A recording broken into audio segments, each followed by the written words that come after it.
अस्सलाम वालेकुम। आप देख रहे हैं के न्यूज HD। मैं हूं हारिस अली शाह गिलानी। चलते हैं आज की अहम खबरों की तरफ। खबरों का सिलसिला आगे बढ़ाते हुए रुक करेंगे साहिवाल का, जहां से रिपोर्ट कर रहे हैं हमारे नुमाइंदे राना ताहिर इकबाल।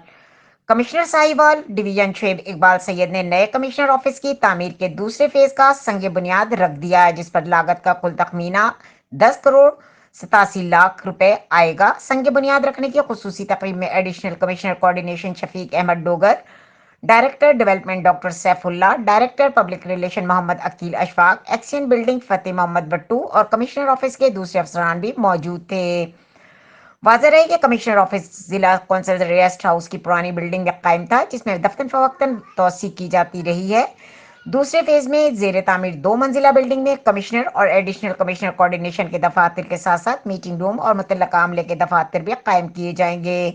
मंसूबे के पहले मरहले में 5 करोड़ 50 लाख रुपए की लागत से कमिश्नर ऑफिस का एक ब्लॉक मुकम्मल किया जा चुका है, जिसमें आर्जी तौर पर कमिश्नर, एडिशनल कमिश्नर कोऑर्डिनेशन के दफातर को मुंतकिल किया गया है। एक्सियन बिल्डिंग ने बताया कि कमिश्नर ऑफिस की तामीर इसी माली साल में मुकम्मल कर ली जाएगी। मजीद खबरों और अपडेट्स के लिए हमारे साथ रहिएगा। तब तक के लिए अपना ख्याल रखिएगा। अल्लाह हाफिज।